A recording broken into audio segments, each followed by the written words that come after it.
Ouvrir les hanches, ça permet aussi de détendre la tête et de laisser l'opportunité à un nettoyage, aussi bien dans le corps que dans l'esprit. Bienvenue dans cette vidéo de Yin, je m'appelle Cyril Shaker, je suis professeur de yoga à Saint-Pierre. Dans cette vidéo, on va travailler des ouvertures de hanches en Yin et comme d'habitude, vous aurez besoin de supports, blocs, bolsters, tout ce que vous avez, puisque dans les pratiques de Yin, comme on n'est pas dans l'engagement musculaire, c'est plus nos muscles qui nous supportent, mais ce sont les supports. C'est une pratique où on va rester toujours 1 minute 30, 2 minutes dans chaque posture pour protéger nos articulations et ne pas dépasser un temps qui pourrait compromettre l'articulation, les fascias et la stabilité des épaules, des genoux ou des coudes. Ok, une fois que vous êtes prêts, je vous laisse vous installer sur le tapis et on va commencer par croiser les jambes de cette manière-là. Alors, soit vous pouvez croiser les jambes complètement et aller vers l'avant, soit, si c'est déjà délicat pour les genoux, croiser les jambes comme ça et placer des blocs sous les genoux. C'est hyper important que vous protégiez vos genoux. Peu importe la pratique de yoga, mais encore plus en Yin, puisqu'on a tendance à laisser le poids aller, c'est le principe. Donc voilà, prenez tout ce dont vous avez besoin. Donc soit les jambes croisées comme ça, soit comme sur ce que je venais de faire. Ok, une fois que vous avez croisé, transférez vers l'avant, peut-être vous vous arrêtez là, peut-être vous allez un peu plus loin. Peu importe la distance ou peu importe la flexion avant, voilà, peut-être trouver un support. Moi j'ai mon bolster favori.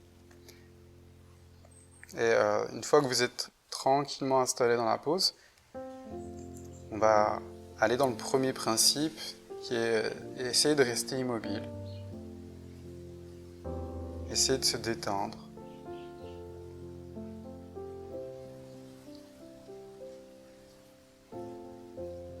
Essayez de relâcher tout ce qui doit être relâché.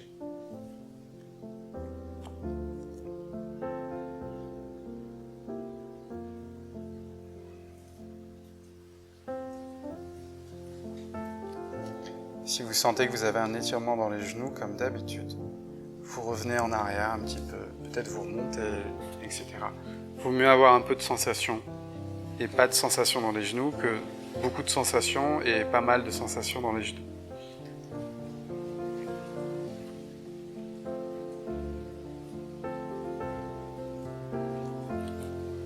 Les genoux, c'est vos bijoux qui vous supportent. Sans eux,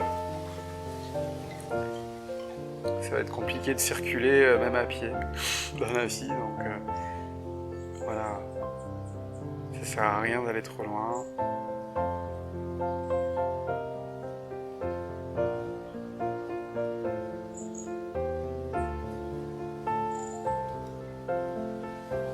On va pas rester là trop longtemps parce que sans s'en rendre compte, on pourrait augmenter l'amplitude des ligaments, des tendons, alors que c'est des zones du corps qu'on veut garder élastiques et on veut éviter de rentrer dans une plasticité avec.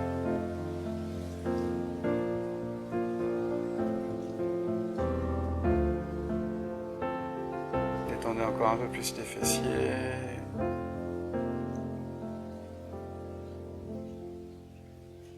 Plongez un peu plus à l'intérieur de vous. Et lentement, redressez le buste et changez le croisement des jambes.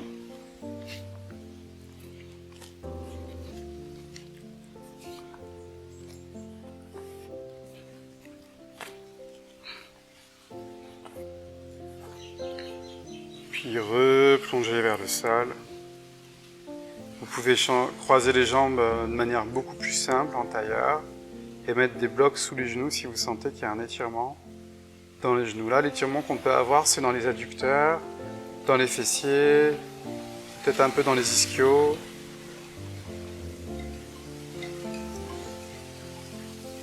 Mais en aucun cas, dans les genoux, comme d'habitude. Finalement, on vise le ventre du muscle, le cœur du muscle, pour aller impacter la fibre.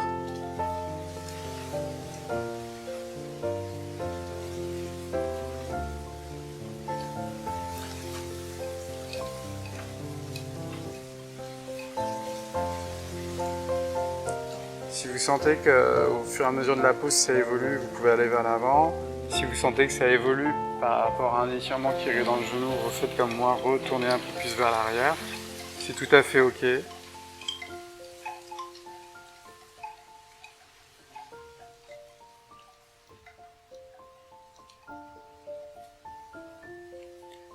On va rester là encore quelques secondes.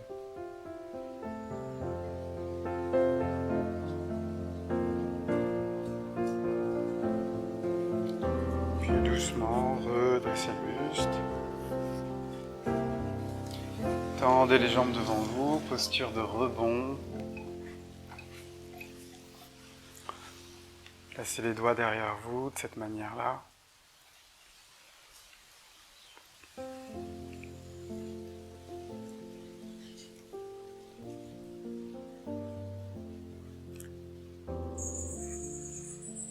Puis prenez un pad, prenez un coussin ou pliez le tapis en deux et on va aller dans une posture qui est la posture du dragon ou une variante de la posture du dragon. Donc là, l'intérêt c'est d'aller travailler sur l'ouverture du psoas que vous pouvez sentir ici. On va aller aussi dans l'étirement du quadriceps. On pointe le pied. Laissez la poitrine s'ouvrir, laissez le corps aller à l'endroit où c'est ok, mais où il y a des sensations. Peut-être vous avez un bloc, et c'est tout à fait cool. Peut-être deux blocs, ça vous permet d'être un peu plus haut. Si vous êtes vers l'avant, c'est ok au début, ça dépend des ouvertures de chacun.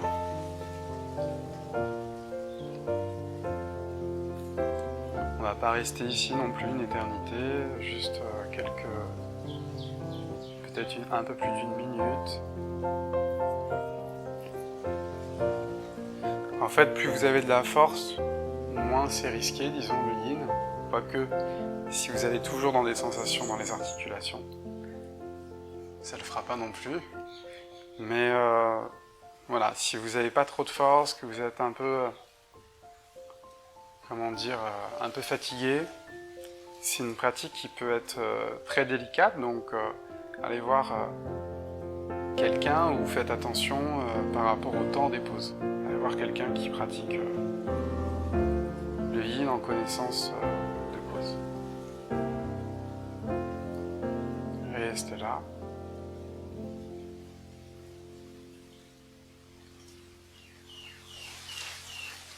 Encore quelques secondes.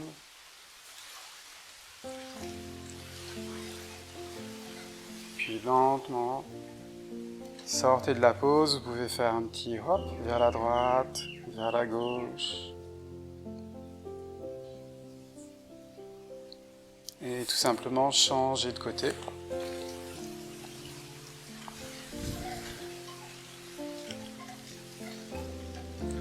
Ouvrez la poitrine.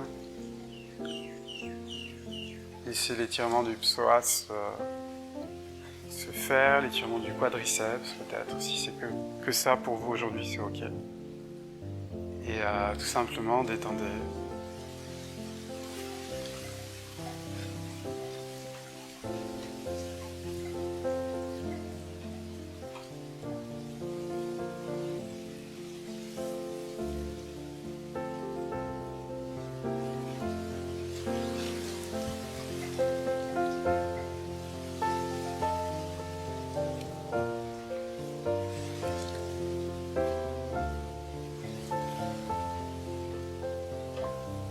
Si vous avez une douleur aiguë quelque part, revenez en arrière. Si c'est intense, c'est normal que ça soit intense. Donc, laissez la poitrine s'ouvrir encore un peu plus avec le psoas.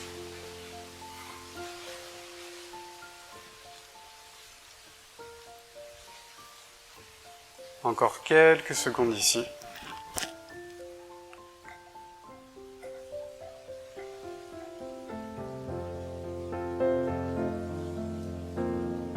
Respirez dans votre psoas, dans votre quadriceps.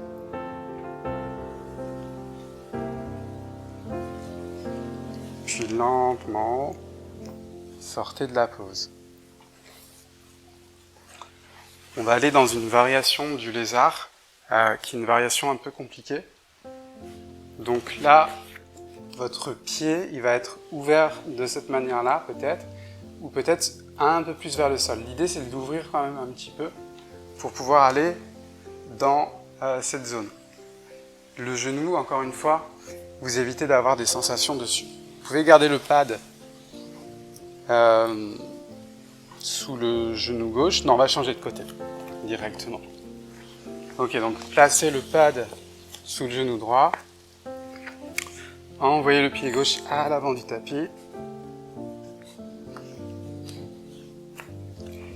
Et laissez la hanche s'ouvrir.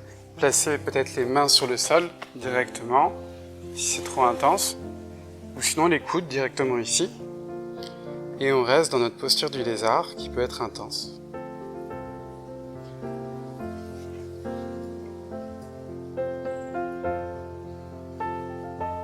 On va rester un peu moins de 2 minutes, puisqu'on est toujours dans un impact possible avec les genoux. En fait, les fascias, si vous voulez, au début, il y a besoin de force pour que les tissus s'étirent. Et après, il n'y a plus besoin de force. C'est-à-dire que c'est comme si vous aviez effectué une petite poussée.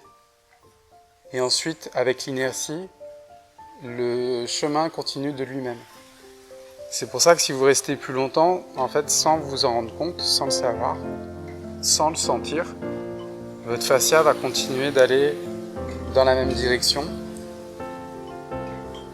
Alors un coup, ça peut le faire, puis un autre coup, vous allez pas sentir, mais ça va aller dans le genou, ça va commencer à étirer des zones qu'on n'a pas du tout envie d'étirer. C'est pour ça qu'on reste pas trop longtemps.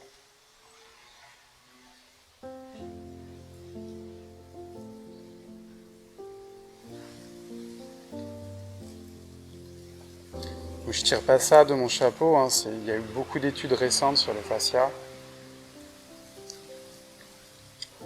Il y a eu même une méta-étude avec 108 études compilées pour en venir à ce type de conclusion.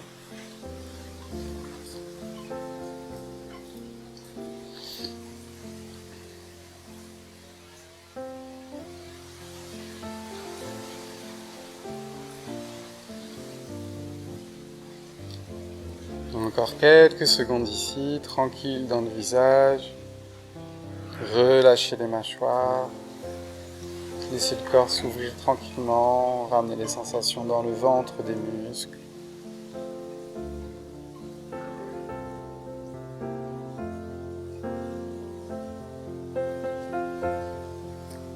Et lentement, sortez de la pause. Peut-être vous prenez un instant quelque part, parce que vous êtes coincé.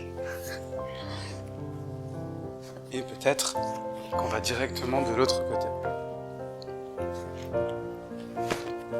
Placez le pad sous le genou, ou une serviette, vous pliez le tapis, peu importe, et on va aller de l'autre côté, tout simplement.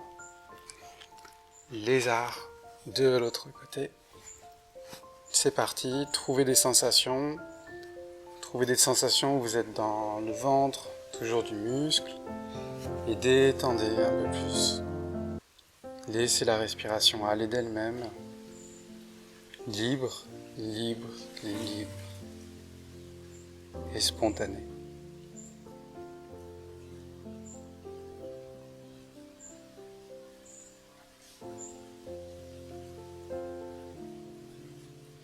Respirez dans votre posture.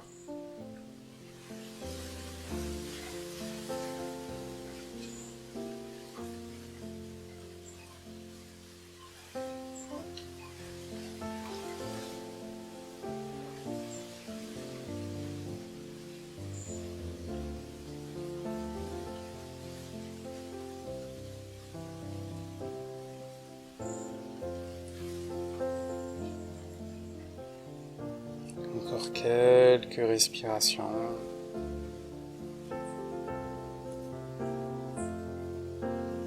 Laissez votre corps s'ouvrir tranquillement.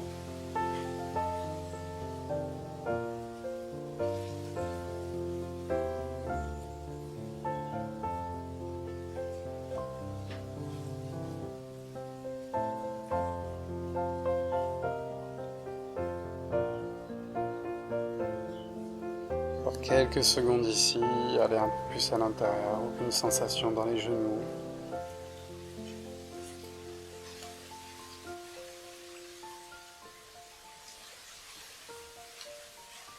Puis lentement, sortez de la pause et on va aller dans un Shavasana bien mérité après tout ça.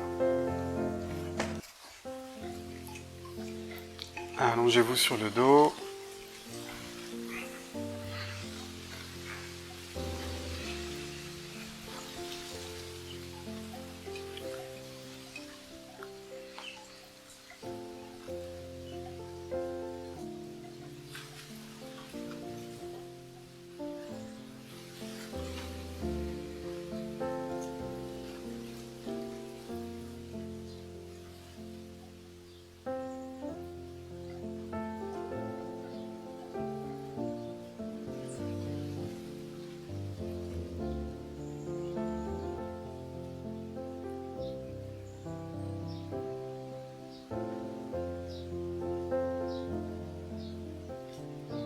Laissez l'énergie circuler, laissez la respiration continuer de se détendre.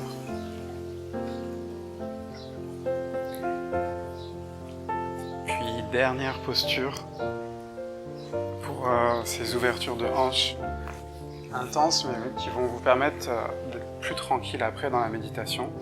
Donc là vous pouvez placer un pad sous chaque genou, c'est pas obligatoire.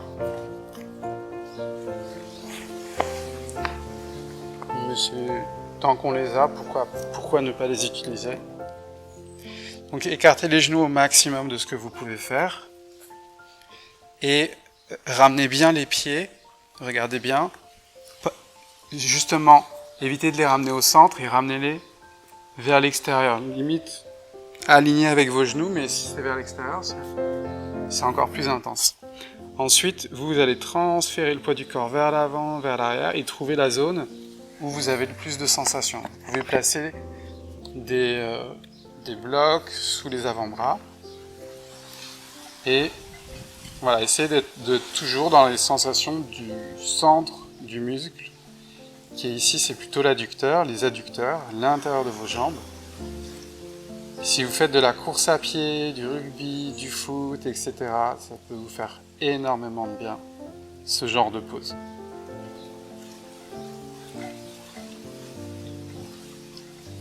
Donc encore une fois, l'articulation des genoux, comme d'habitude. On va vouloir la garder saine, donc pas plus de 2 minutes.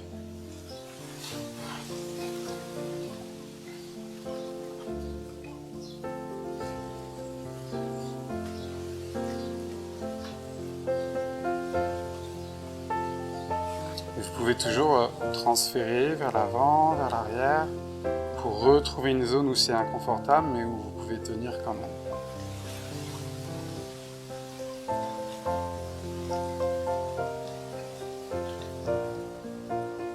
On va rester là encore quelques respirations. Je sais qu'elle est dure cette pause, je le sais.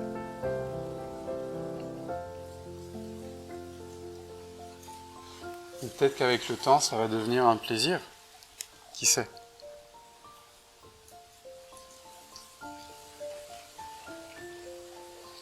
Respirez dans vos adducteurs, c'est-à-dire ramenez la conscience dans les adducteurs.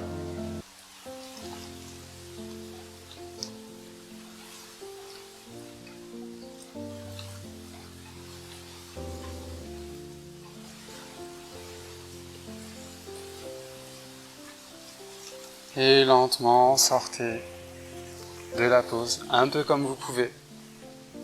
Même si c'est pas très joli, c'est pas grave. Et trouvez un Shavasana pour digérer cette pause qui est intense.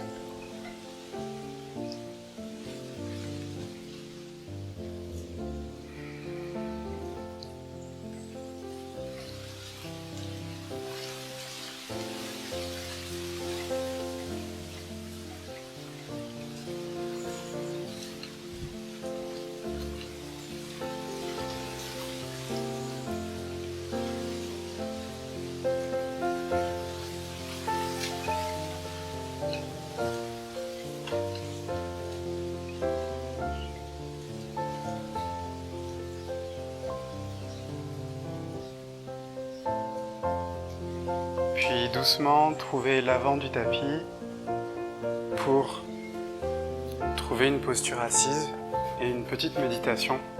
On profite de l'ouverture de hanche qui va nous permettre d'être confortablement installés, bien détendus. Vous pouvez prendre un bolster ou des blocs, prenez des supports, trouvez une assise qui va être confortable pour vous, placez les mains sur les genoux. Et on va aller en méditation pendant 3 minutes environ. Fermez les yeux, placez votre main gauche ou votre main droite sur le bas du dos, arrondissez, creusez complètement le bas du dos et ramenez le bas du dos complètement neutre. Une fois qu'il est neutre, pressez avec le coccyx en direction du sol et trouvez une respiration la plus libre possible.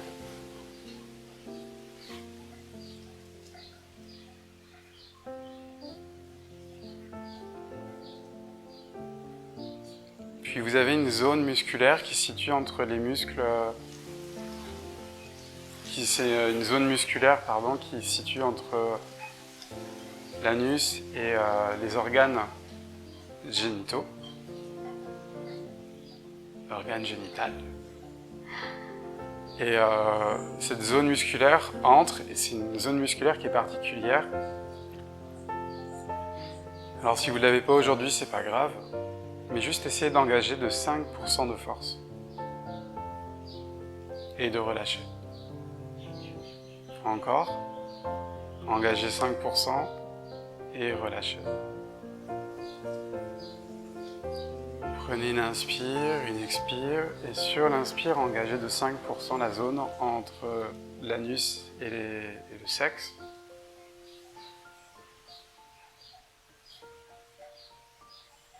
Et relâchez sur l'expire.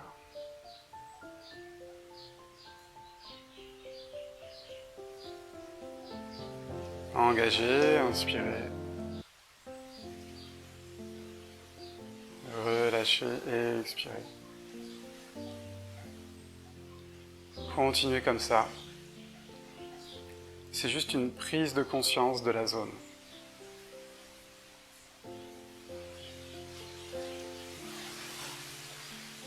Ça peut vous donner beaucoup de pouvoir et de contrôle sur tout ce qui est orgasme, tout ce qui est contrôle des émotions et des pulsions sexuelles. C'est une zone qui peut vous rendre maître et paisible par rapport à tout ça. Et quand vous rééquilibrez cette zone, il y a cet aspect paisible par rapport à la sexualité qui peut s'installer. Et dans cet aspect paisible, il y a cet aspect serein qui va prendre le dessus sur des situations qui peuvent être peut-être parfois stressantes, surtout pour les hommes, et également pour les femmes.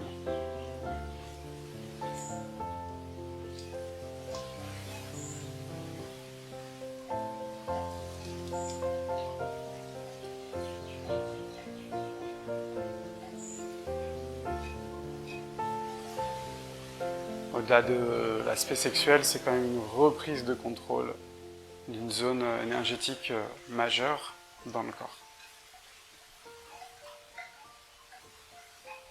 Vous pouvez rester dans cette méditation autant de temps que vous le souhaitez. Pour ma part, la vidéo s'arrête ici et j'espère vous revoir très vite sur un tapis. Namasté.